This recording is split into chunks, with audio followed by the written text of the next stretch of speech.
Electric aircraft and advanced air mobility could change how we get around cities in the next decade, maybe even replacing regular taxis. Discussing this from a Singapore perspective is NTU's Professor James Wang and NUS's Professor Jochen Wirtz.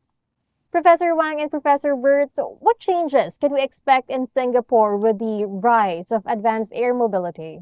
Air mobility has covered quite a diverse area, including unmanned drone delivery, also air taxi to carry people around.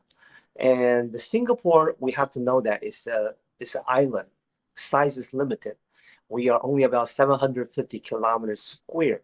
So the question, do we really need an air taxi to travel around the country when Singapore, our transportation is so efficient? So, but there are benefits because, for example, I'm on the west side at NTU. To go to the Changi Airport takes about 1 hour. If we do have this eVTOL aircraft, we can basically cut that 1 hour commute to only 5 minutes. So in situation like that, it's beneficial. Also, for Singapore, it's slightly different than other country, other city.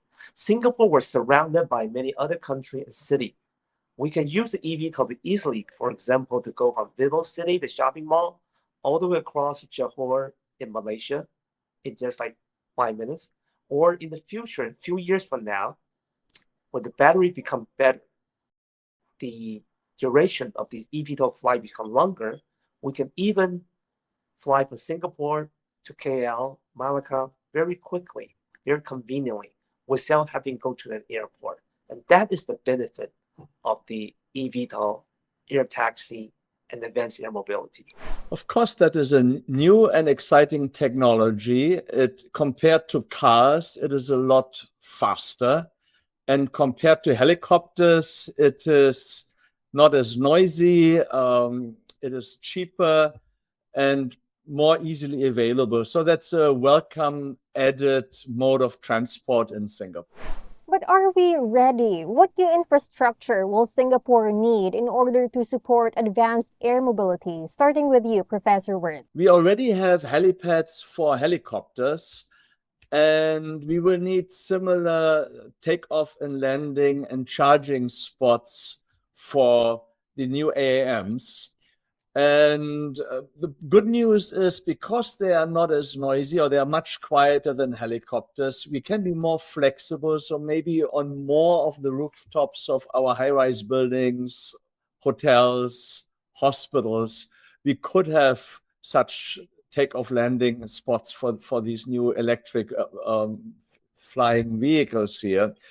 So I think we do need added infrastructure, but it is not as taxing as the infrastructure that is required for helicopters.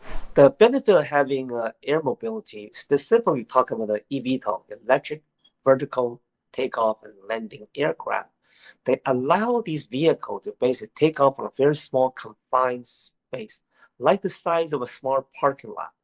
So you don't need a runway, you don't need an airport.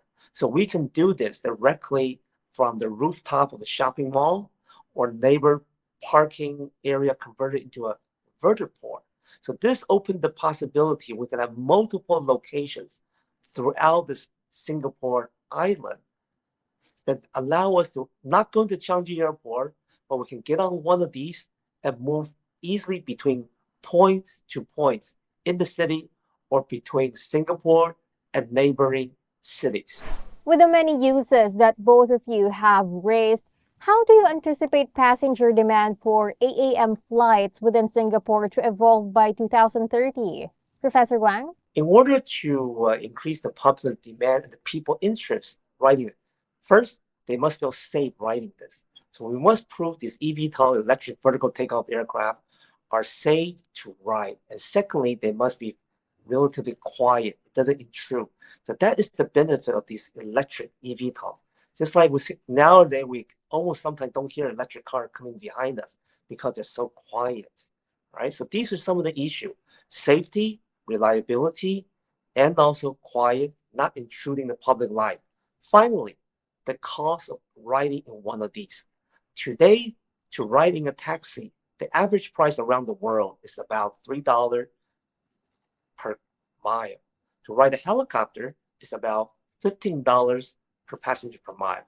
So what we want to do in the near future, the next decade, is slowly driving the price down of riding this eVTOL aircraft from beginning probably around $6 to $8 per passenger per mile. We want to drive them down eventually by 2035. We can go down to the comparable price like $3 to $4 per passenger per mile, like a taxi.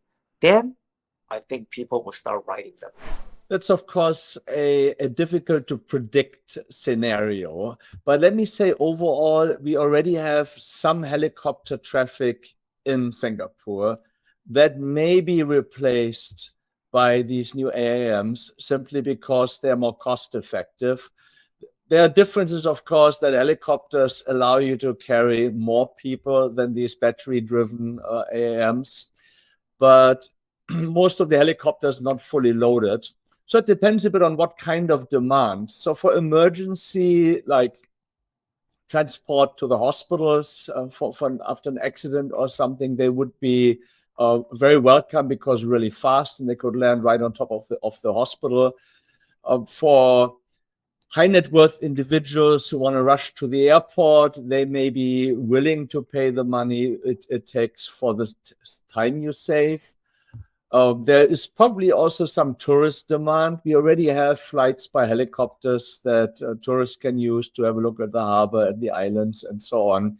And these new vehicles may be used for that simply because they're also cheaper and more flexible and quieter.